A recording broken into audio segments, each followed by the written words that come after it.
All right, let's get started as people still trickle in. Welcome, everyone. Welcome to this, I don't know, Lunch and Learn webinar with Sarah and I. We're talking about sort of effective engagement in the health and social sector. Of course, I want to start by acknowledging no matter where we are all on Indigenous land. We are on land across this country we call Australia on First Nations land. So I just want to acknowledge that I am on Wurundjeri country of the Kulin Nation, and I pay my respects to their elders past and present, and acknowledge any Aboriginal people with us today, and acknowledge that sovereignty has never been ceded, and this always was and always will be Aboriginal land. And I support Treaty for Victoria. We are going to spend around the next, 42 minutes together talking about all things engagement in the social and health sector. This is a conversation that Sarah and I have been having for quite a while now. And in some ways, we're just inviting you into that conversation. There's still lots of things that are bubbling around for us. And by no means are we the experts, but we've been thinking about this for quite a while, given our backgrounds, and we'll share a little bit more about that in a second. But we, really just opening this up for conversation and kind of sharing some of the thoughts that we've had about some of the tools and techniques and engagement that our sectors that we love and have worked in for many years can borrow and adapt, and likewise what the engagement sector can learn from the health and social sectors. So we have got the chat function today. Please, we want to make this a conversation. So please, as we're going, we will make sure that we're looking at the chat, pop questions in there. We'd love to know who's in the room. So if you're feeling comfortable, let us know what sector you're from, perhaps where you are across the country. And I will hand over to you, Sarah, to introduce yourself first. Thanks, Em. And yeah, as Emily said, we're really keen to, obviously, what we share today is not going to be exhaustive in the time that we have. So we're really keen to keep this conversation going, which we'll speak to at the end. But yeah, as Em said, please use the chat at any point. If you're having any tech issues, also let us know. We'll make sure that we can see that as well.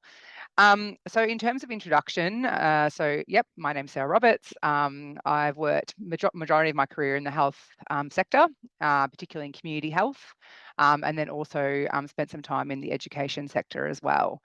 I think a really key thing for me is that up until about 3 years ago, I never would have really described myself as an engagement practitioner. I never would have said that that's my role or background up until, joining Capire. But I think the acknowledgement is there's so much crossover, which is obviously what we're speaking to today, around practices, around intention, around the values that guide our work. And so I think for me, there's a lot of acknowledgement that I've learned a lot while being kind of directly in the engagement practice sector, but there's also a lot foundationally I've drawn on from my health background. So educationally, I'm a health promotion public health graduate. So that's kind of the lens at which I brought into the health sector. And then from there, drawing on lots of community development type principles, which obviously translate to our work in the engagement sector, which we'll unpack a bit soon. So that's who I am. I'm an associate at Capire. I also work as a client development lead, which is building new relationships and connections with prospective clients. Thanks, Sally from Village Well. How are you going? And so that's who I am. And I think we'll talk through a bit more around what we've learned and what we can reflect on it from our time in our previous careers as well. Over to you, Em. Thanks, Sarah. So yes, as you can see, I'm Emily, and I'm also an associate at Capire. Like Sarah, I probably would never have considered myself as a community engagement practitioner or specialist. However, participatory approaches and participation and engagement has been a constant and a consistent core of my work. I have an evaluation background and have always through that part of my career really been drawn to the participatory approaches and actually been sort of embedded in organizations and in community development approaches So, using evaluation as part of the engagement process and as a tool, but also, supporting communities, young people to, evaluate policies and programs that are meant for them. I think, for me, it's like there is, we do get a bit stuck on language and semantics and thinking about what is, where is the crossover? And if we're talking about community engagement, but then we're talking about, community services, isn't like the engagement just a given? So where does community engagement practice come in? And we want to unpack that a little bit more today, because I feel like that's something that I've been kind of navigating in my time as a consultant here at Capire. But I guess I also bring, I just wanted to just talk about my positionality and where I am. I'm an associate. I said I've got an evaluation background. I've worked in community development. I'm also a parent, a citizen, a sister. I've, had my own experiences of being part of the system with siblings and nieces and nephews, and the system, as we like to call it. But so I think, for me, I'm bringing all of that to navigating and thinking about engagement and what it means for community members, what it means for people who are part of the process. I think I'll Excellent. be Thank you. No, I mean, really good point around kind of what we bring personally as well as professionally into our roles, and especially into our lenses as consultants working across multiple fields and sectors. Thank you. Okay, we're going to start with, why not, a big question. And you've kind of touched on this a little bit, but when we talk about engagement, what are we talking about here today? How are we narrowing that down for this conversation?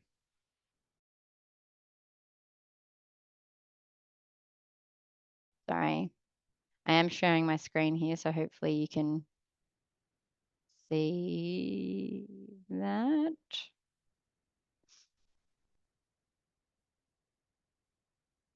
You getting it? Excellent. Thank you. Big question to start with. What is community engagement?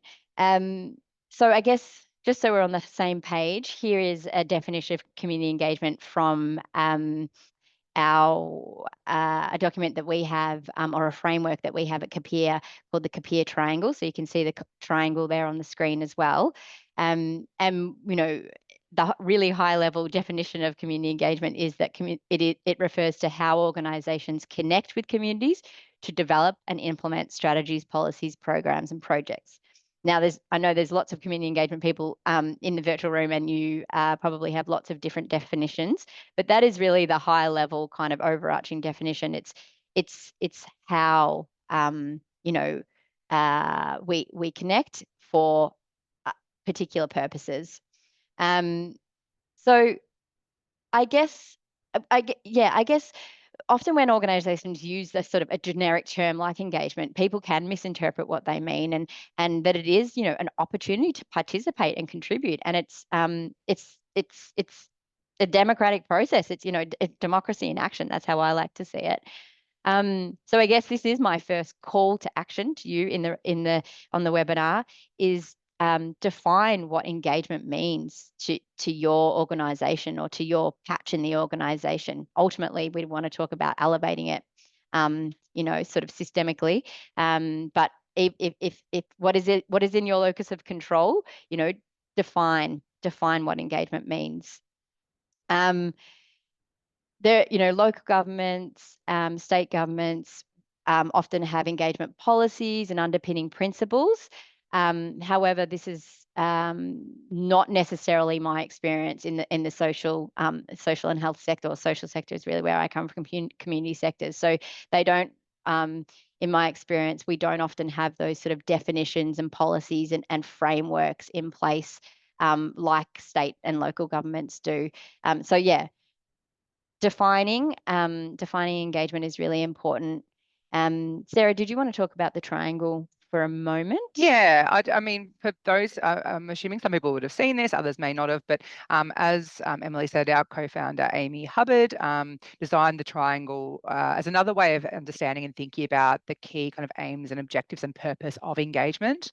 And obviously, this model is very much relational around informing decisions, strengthening relationships, and sharing knowledge at each point of the triangle. And the segments there in between are acknowledging that there is overlap between our purpose for engagement. I think a really important part of the triangle, it's evolved over iterations, and that bottom left corner that you're seeing, sharing knowledge was once capacity building, but there was an acknowledgement that capacity building is more being done too, rather than a two-way exchange.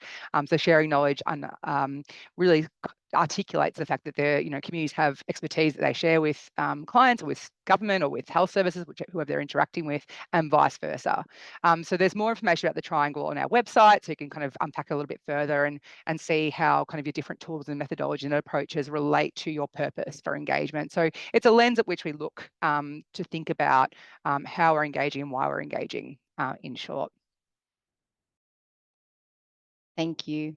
And we will again talk about this a little bit more later, but there is a push, within private and public sectors to engage, to adopt strategies and encourage greater community participation and opportunities for engagement. So I think there's a role to play and a powerful role that the social and health sectors can play there. I guess I just wanted to also start by saying that this isn't something new, and for the most part, engagement, is at the heart of health and social sectors. That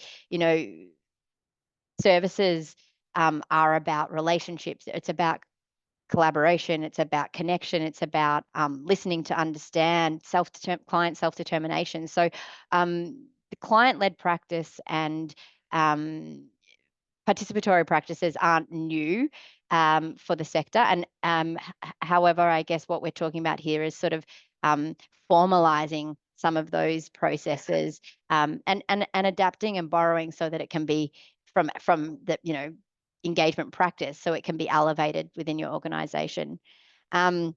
Likewise, I just want to make the point that there is a huge amount of work going on around policy and practice around aimed at lived experience and recognizing and embedding lived experience, both in it as an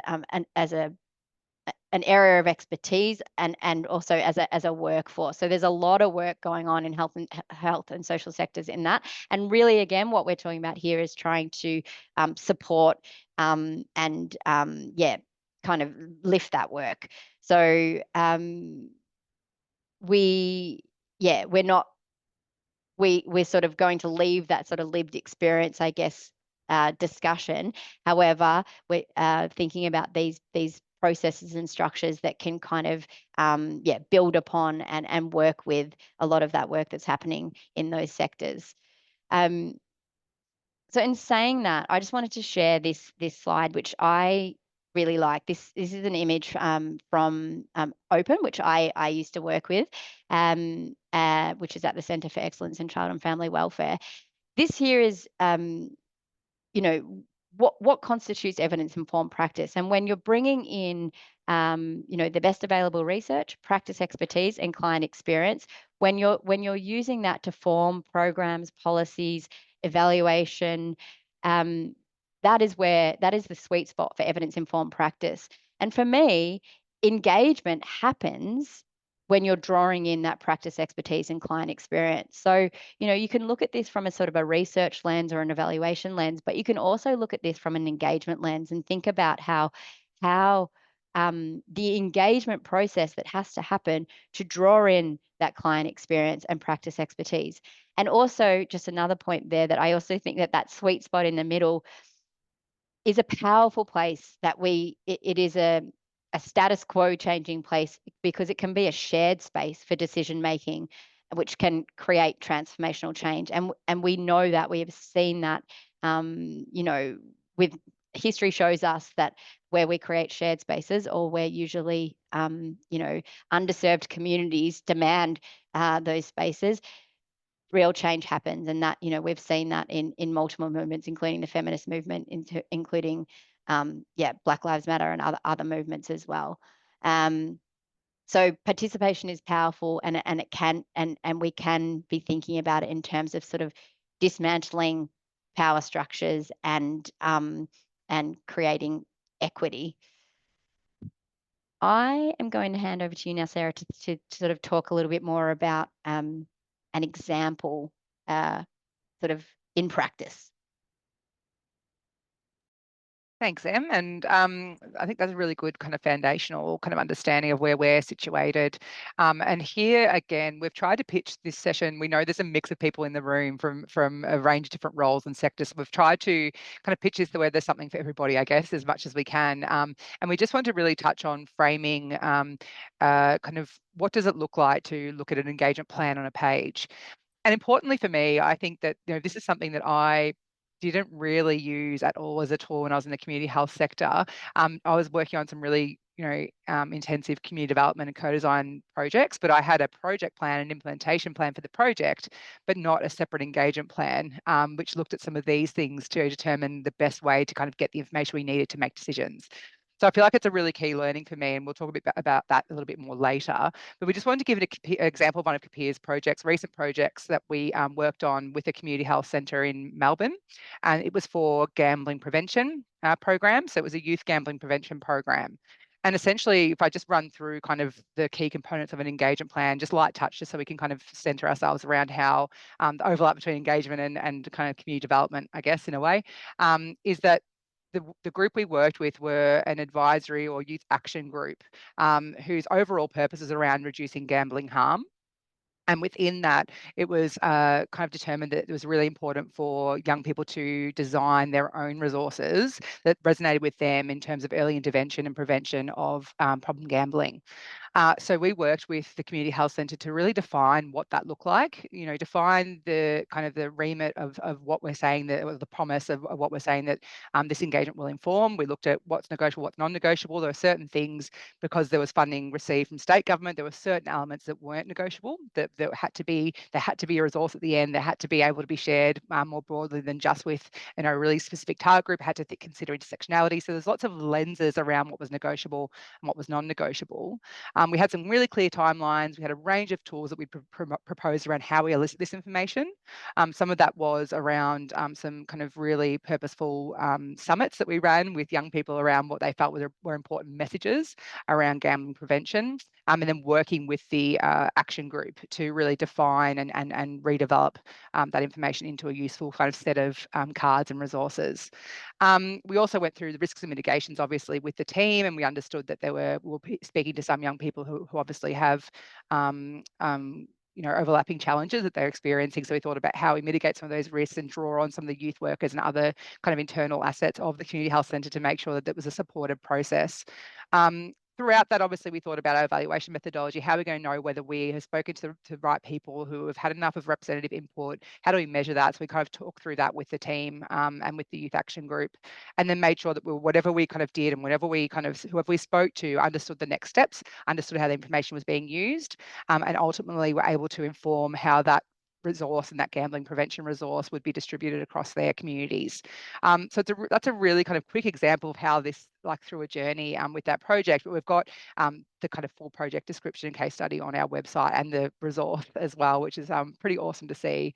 But I think that that youth action group was an ongoing community development program that needed a really defined engagement process around a specific output. And I think that that's something that has changed my lens around how we can work with those relational kind of groups that we have a great rapport with in the health and social sector to deliver something really specific using engagement as the function or the process, an engagement plan and a formal engagement process as the function. So I think that, that's a really brief overview. I also want to mention we've got both the chat and also the Q&A function. At any time, feel free to ask specific questions or share any of your thoughts or reflections. You can use the Q&A or chat for that.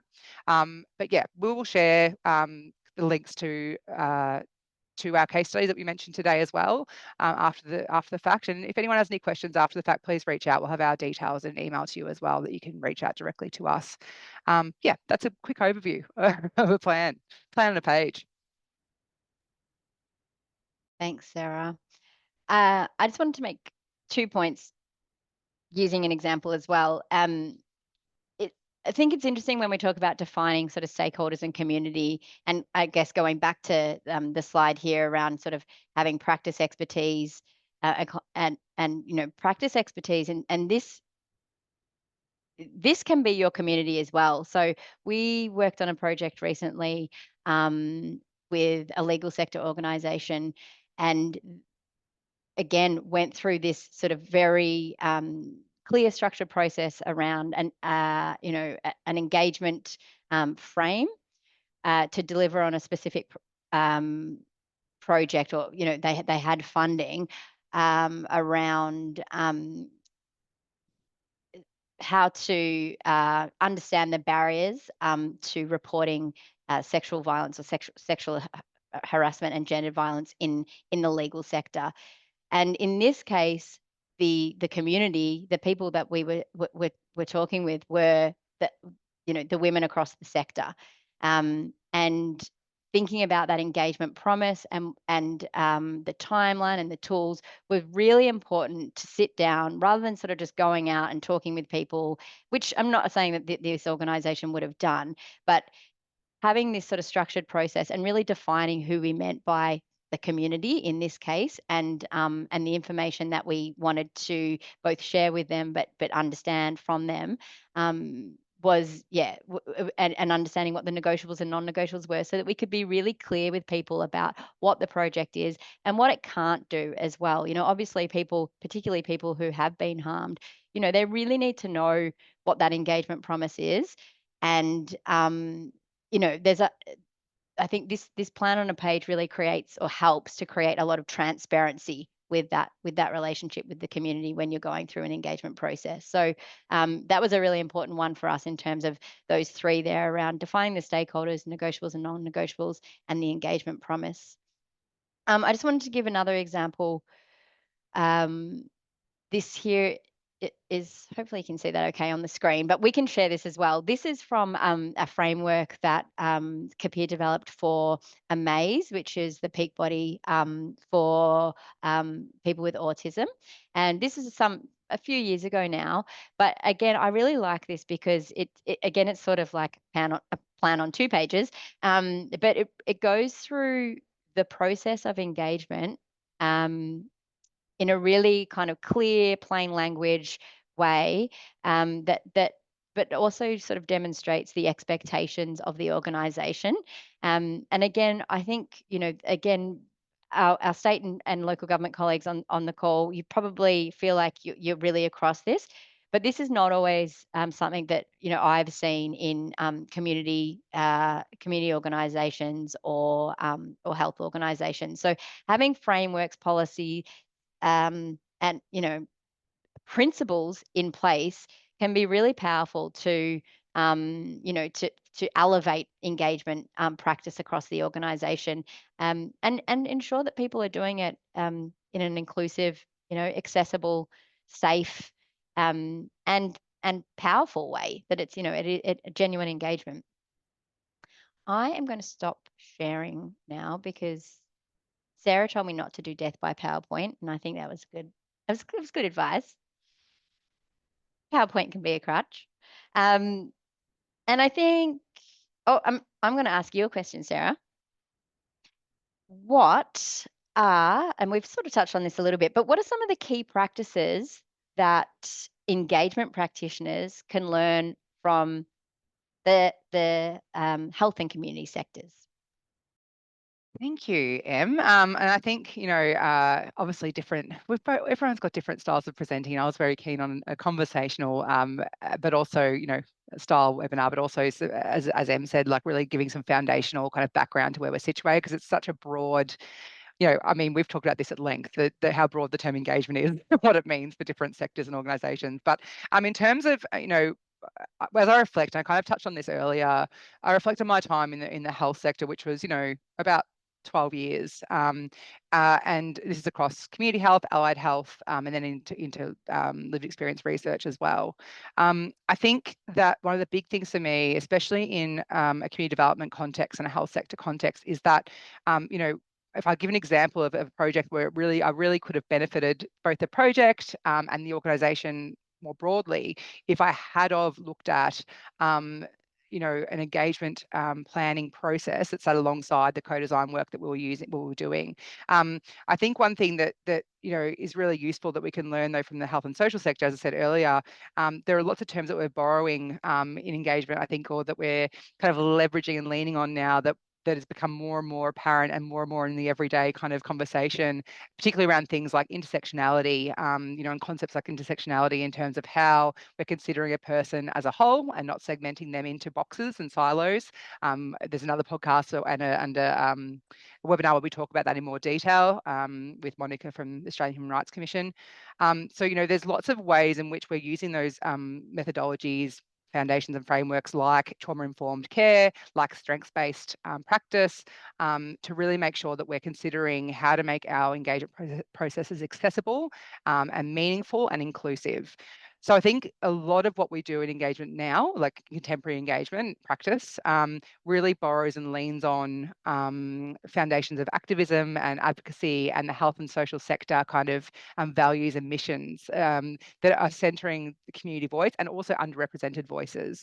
So I think that that's really at the core of my background and my work, predominantly with LGBTIQ plus communities and with people from culturally and linguistically diverse backgrounds and other groups where they're often the people who are having decisions made about them and not with them.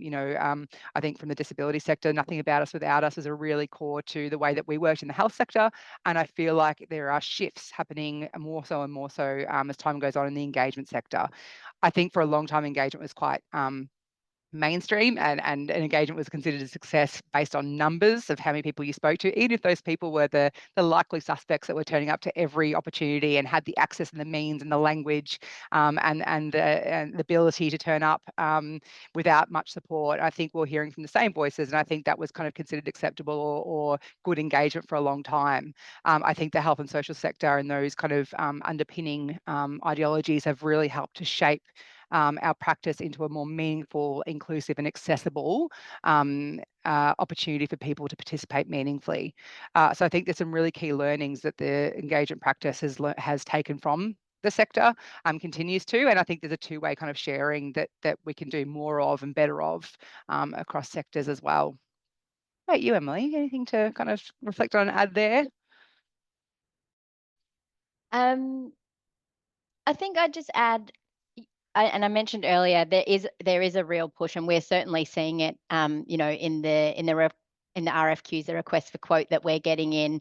At there, there is a real expectation and push that engagement is broad and it's reaching underserved, underrepresented groups, and it's not just as Sarah said, sort of bottoms on seats and just the numbers and the core people. And obviously, this is horses for courses. It depends on what the project is, but there is real opportunity, I think, in the in the community sector where you have those relationships, you hold those relationships, you know how people want to be engaged with. What courageous spaces and safe, or well, courageous spaces and trauma-informed spaces look like. And I feel like there's a real opportunity for community services to frame and dictate some of that to the funders and to the people that have the resources, but also are required to do community engagement, for example, through, for policies and planning projects. I mean, there's loads of planning projects and, state government projects that are happening as our state, changes dramatically, that where they want to and need to hear the voices of diverse community members. I mean, deliberative panels are but one example that are happening across local governments at the moment to develop council plans. So I think there's a real opportunity for community health sectors to frame that engagement and work out how you can be advocates and supporters to open the doors and support that work, but also be be framing it so that it's not kind of top down from state, but it's actually that you are the ones calling, framing it so that it is uh, on your terms or on the community's terms. Nina, I can see that you have raised your hand. I think I've got the check that I can make you speak. Can you hear us, Nina? Can you speak? Mm.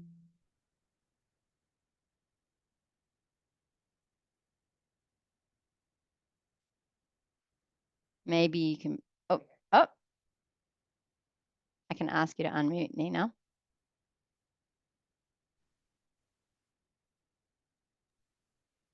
Hi. Hello. Hello.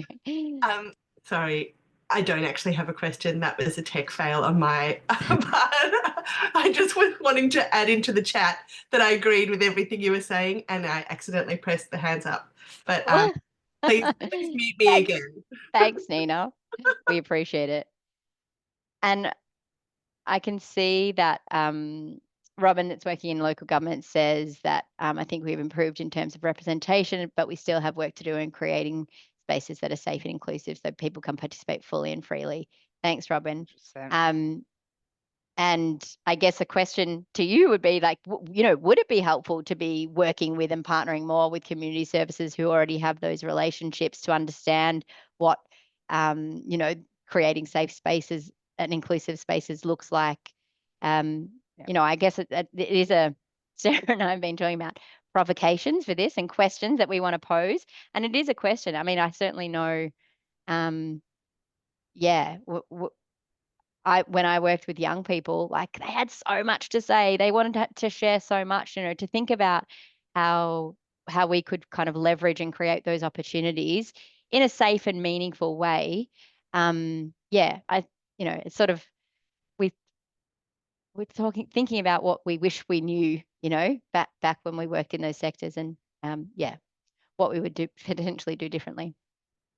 Anyway, I digress, I think. So I think I'm going to hand back over to you, Sarah. Thank you. And I just wanted to point out that we did not ask Nina to do that for us, to say that she agrees with everything that was not planned. Thank you, Nina. But yeah, absolutely. And I saw your follow-up kind of point there, Robin, about sometimes it's a struggle in the way that local government works. It doesn't always allow for changes to structures or timelines. Could not agree more. We actually spoke about this earlier in that, what I'm about to talk about now is around the flip side of what the health and social sector can learn from the world of engagement practice. And one of the things I was going to speak about is that very thing that you've just mentioned, is that the way that funding works, the way that legislation works often within local government, or the way that funding works in the health sector, is that the kind of the remit, or not the remit, not the right word for the funding agreement, but the kind of overarching purpose, objectives, and goals of funding often are very specific and siloed, and call for action that is about a particular community group or a particular outcome or a particular goal.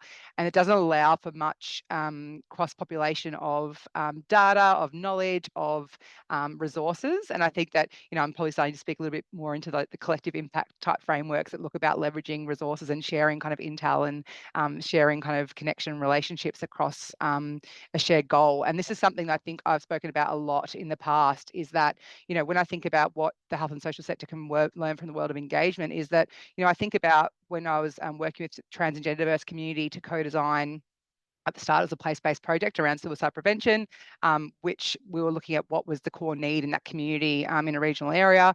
After a lot of kind of relationship building, we had a youth group, we had lots of kind of opportunities to input kind of what the key need was for that community. And it was determined that there was a lack of services for trans and gender diverse community members. And then we went through a co-design process to design what that service could and should be.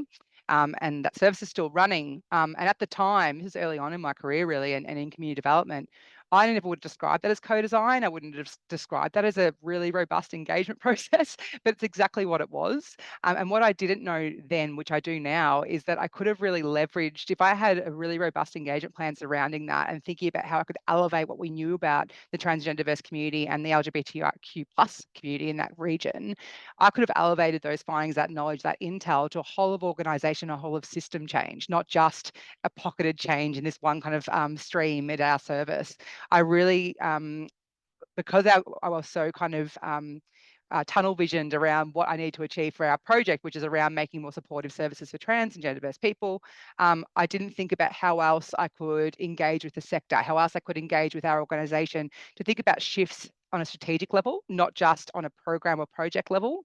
And it's something that I look back on now and I think, yeah, like if I stood away from the project plan and the goals of the project or the objectives of the project and thought about how on a community level and an organisational level and even a sector level, could we start to shift the dial on some of the kind of challenges that LGBTIQ plus young people face in the health sector, I could have then formed a really strategic plan around how we engage with the sector, with health professionals, with the community, which we did all of, but not in a structured way and not in a kind of like, here's our remit, here's our negotiables, here's our kind of process and tools that will make sense, here's how we're documenting it, here's how we're evaluating it. There was no kind of like, I suppose, forethought around what that looks like. And obviously the health and social sector, you know, we need to be adaptable, we need to be kind of able to be flexible, but there's a lot we can take away from a formal process around what our goal is. You know, there's a lot we can take from the formal engagement practice to guide our work and to make sure that we can share those findings meaningfully, both with our organisation, you know, and but also broader than that as well. We had an external evaluation of that project kind of that came, you know, a year after. And that's because it was suggested by a researcher that I met. It wasn't something I'd thought about early on in the process or about how I could integrate the findings more broadly than just the service and the program. So it's a real learning that I think that I can take from my time now, that I reflect on what I could have done differently then when I was in the health sector. So I think that's important for us to advocate for kind of organisational levels of engagement frameworks, policies, principles that guide how we make decisions at an organisational level, not just at a project level.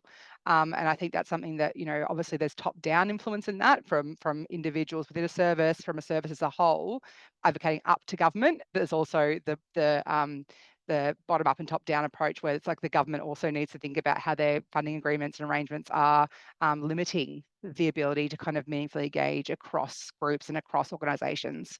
Bit of a soapbox moment, but I mean, something I've thought about a lot and I could talk about a lot.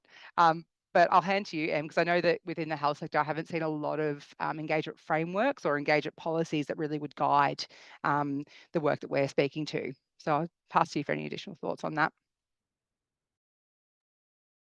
Thanks, Sarah. I mean, yeah, likewise, I shared the Amaze example earlier, obviously, and but yeah, I think with the lived experience work that's happening across those sectors and has been happening for a long time, but is becoming more formalized. You know, obviously, DFFH and DPC have been doing work around. So I shouldn't use acronyms. Department of Families, Fairness and Housing, and Department of Premier and Cabinet have been creating frameworks, and there's client voice frameworks. So there's lots of good work happening, as well as a remuneration guidance from DFFH that came out recently. But I agree. I think there's probably still lots of space for demonstrating and demonstrating why engagement matters, the benefits of engagement, and then and that's, you know, obviously my soapbox is evaluation and evaluating engagement processes, but also, you know, how can we create those frameworks and structures in organizations so that engagement is the norm, you know, within organizations. So it's about collective participation across the organization with clients or consumers, or, you know, whoever it may be that you deem are your community. I guess I just wanted to also make a couple of points around what the social sector perhaps could adapt and learn from community engagement practice, which I wouldn't have done, you know, unless I'd been working at Capire, which is two methods, which is pop-ups at one end and deliberatives at another end. And I think pop-ups are a really kind of, you know, they're a staple in the engagement toolkit. And you were saying, Sarah, that, you know, they are kind of a common tool in health promotion, or, you know, but it's usually at the inform end of the IAP2 spectrum. It's usually to provide information, to educate. But I'm thinking of some lost opportunities for myself, you know, in years gone by around where we could have used pop-ups as a tool to actually consult and engage with our community. And that could have been at a strategic level. Like pop-ups, they sort of seem like they can seem like a frivolous tool, I guess, sometimes, or that, they're sort of just a bit of fun, and it's, how to speak to a few people walking by. But actually, they can be really powerful. I mean, I just did a pop-up just the other day, and the people that came down. Thanks, Bernadette. I have such rich conversations at pop-ups as well, and I just did one the other day, and the number of people that said, "Thank you for being here." Thank you for being here and listening to us. And I've been thinking about this for a while, and they were, "Oh, sorry, I'm talking too much." Or, "No, you're not. No, you're not. We want to hear. That's why we're here." How powerful would that be if you were doing that with clients and community members and carers in the health and social sector? So I feel like pop-ups is one tool. I know I've only got a few minutes, but I also wanted to just talk about deliberatives or panel processes at the other end of the spectrum. Again, there are some wicked, if we want to call them those, wicked problems in the social and health sectors, where I think it could be, and again, this does happen. I'm not saying these things don't happen, but I think as a tool for strategic planning, for considering organizational direction, considering even organizations' budgets, thinking about how you can bring in the community, carers, the people, your partners, other organizations, funders, yeah, consumers or clients. Imagine, having a panel process, a deliberative, process over a series of sessions where people actually have the time to deliberate and unpack information to actually create, or design and define, the priorities of an organization or a strategy. I just think, I haven't really seen it done at that level, but we do it all the time. And again, my local government colleagues will know this. We do it all the time as engagement practitioners. So I feel like they're two ends of the spectrum, two tools that the social sector could draw from engagement. We've got 1 minute left, Yeah. Sarah. Yeah, we're going to go. We're sped through things. Obviously, we can talk about each of these points for hours, but we're going to share some kind of questions that we want to leave you with. And I suppose, like in the nature of, and what the other things we've borrowed from from health and the social sector, some reflective practice type questions that you can obviously think about yourselves, share with your teams. Again, we'll share this after the session so that you don't have to write these down. But we pose some reflective questions that I think that, as we said at the start, this is not, exhaustive in terms of what we can cover today. And it's also not something that we feel is a full stop. There's so much more to talk about. There's always going to be in that space of continuous improvement and sharing and learning. But I think that the thing for us that we really want to come back to is that, if you can continue to have these conversations, continue to reflect on your practice and how we can be more inclusive in what we do and how we can bring voices in, not just to project level decisions, but to organizational decisions. I think it's a really important call to action. A couple of questions we kind of pre-prepared for you to think about following this session. The first one's around how do we overcome the obstacles that exist within the authorising environment that hinder the integration of engagement processes into decision making? I'm not going to go too much into our thoughts on these, otherwise it defeats the purpose. Where are the opportunities to embed and demonstrate engagement, for example, in service design, monitoring and evaluation? And what is one thing that you can do today to foster greater and authentic community engagement in your work? And these apply to all levels of government. These apply to local government, to health and social sector, to other consultants, to whoever's in the space. Think about this in the context of your role, in the context of the people you work with, the communities you work with, the stakeholders that you might come across. And let's just really consider these questions as an ongoing conversation. This conversation we'd love to continue. So please, we'll send out emails and we'll send our contact details, and please reach out with any questions. Always happy to have a coffee, an e-meeting, anything you like to chat about this in more detail and learn from you as well. So thanks so much, everybody. Any final thoughts, Em? Were you happy with that little wrap up? No, I love our questions for reflection / provocations / we had a million names for them, but yeah, leaving those with you. And it's been a great 45 minutes. And like Sarah said, just the conversation is open over a coffee or a drink at the Commons. We're keen to continue it. Thank you. Thanks for your time.